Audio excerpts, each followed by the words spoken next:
కొత్తగా రూర్బన్ పంచాయతీలుగా గుర్తించారు. Deputy MPDO స్థాయి గెజిటెడ్ అధికారి నియమించి మున్సిపాలిటీతోటి సమానంగా అభివృద్ధి చర్యలు చేపట్టేలా తీసుకుంటున్నాం. అలాగే డీడీఓ కార్యాలయాలు 73వ రాజ్యాంగ సవరణ స్ఫూర్తితో గ్రామ స్థాయిలో పాలనను సులభతరం చేసే ప్రక్రియలో భాగంగా దాదాపు రాష్ట్ర వ్యాప్తంగా 77 డీడీఓ కార్యాలయాలు ప్రారంభించాం ఒకే రోజు. గతంలో ఎంపీడీఓ కార్యాలయాల్లో ఒక మూలను కూర్చొని విధులు నిర్వహించుకునే పరిస్థితి నుంచి పూర్తి స్థాయి సిబ్బందితో ప్రత్యేక కార్యాలయాలు ఏర్పాటు చేసాం. అవి మన గవర్నమెంట్ సొంత కార్యాలయాలు. అవి ఈ కార్యాలయాల్లో ఆర్డీఓ స్థాయి అధికారిని నియమించి పంచాయతీరాజ్ మరియు గ్రామీణాభివృద్ధి శాఖలోని అన్ని విభాగాల డివిజనల్ అధికారులు అయిన డీడీఓలు, డిఎల్పిఓలు, ఏపీడీ డ్వామా మరియు ఇతర అధికారులు ఈ కార్యాలయం నుంచే ఒకటే చోట సేవలు అందిస్తారు. పౌర సేవలు మరింత విస్తృతంగా ప్రజలకు చేరువయ్యేందువరకు ఈ మార్గం సహాయపడుతుంది. అలాగే ఉద్యోగుల భద్రత, హక్కుల పరిరక్షణ ఇది నాకు చాలా చాలా కీలకం. ఇది నా పర్సనల్, ఇది రూల్. కానీ ఇది మనకి ఒక చిన్నపాటి ఉద్యోగికి ఇబ్బంది వస్తే మాకెందుకు లేని చెప్పి వదిలేస్తాను. నేను వచ్చినప్పుడు వెరీ క్లియర్ కట్ ఇన్స్ట్రక్షన్ ఏమి ఇచ్చానంటే మన ఉన్నతాధికారులకి అందరికీ కూడా, ముఖ్యంగా మహిళలకి ఇబ్బంది లేకుండా చూడండి. ఎలాంటి వేధింపులు ఉన్నా కానీ చాలా బలమైన చర్యలు తీసుకోండి.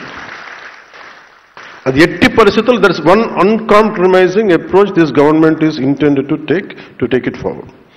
రెండు, ఎవరి మీదైనా సరే ఎనీ పొలిటికల్ కావచ్చు, మిగతా వాళ్ళు కావచ్చు, వారి మీద దాడి జరిగితే మటుకు మీరు స్పేర్ చేసేదే లేదని చాలా క్లియర్ కట్గా చెప్పాం. ఉద్యోగుల భద్రత, వారి హక్కుల పరిరక్షణ బాధ్యతని భుజస్కంధాలపైకి మేము చాలా బలంగా ఎత్తుకున్నాం. ఉదాహరణకి ఉమ్మడి కడప జిల్లా గాలివీడు ఎంపీడీఓ శ్రీ ఆల్ఫ్రెడ్ జవహర్ బాబు గారి మీద ఒక పార్టీ నాయకులు దాడి చేసాం. స్వయంగా వెళ్ళి నేనే అండగా నిలిచాం. ఇది ఎందుకు చేశామంటే, ఇది మా మినిస్ట్రీ కింద ఉన్నప్పుడు, సంబంధిత శాఖ మంత్రిగా ఉన్నప్పుడు మా పర్యవేక్షణలో ఉన్న అధికారి మీద మీరు పల్లెత్తు ఒక మాట అన్నా కానీ we will take it very seriously. We will not gone spare anybody. అలాగే నిర్వహణలో ఉన్న ఉద్యోగులకు ఎలాంటి ఇబ్బందులు వచ్చినా తోడుగా ఉంటామని ఈ సందర్భంగా మరోమారు మీ అందరికీ మాటిస్తున్నాం. అలాగే దీంతో పాటు పంచాయతీరాజ్ మరియు గ్రామీణాభివృద్ధి శాఖలో తొలిసారి అంతర్గత బదిలీలను అత్యంత పారదర్శకతో నిష్పక్షపాతంగా పూర్తి చేశాం. ఒక రాడికల్ ట్రాన్స్పరెన్సీ ఎందాకంది ట్రాన్స్ఫర్మేషన్. అలాగే ఉద్యోగుల శిక్షణలో ఇది మన నెంబర్ 1 స్థానానికి మనం చేరగలం.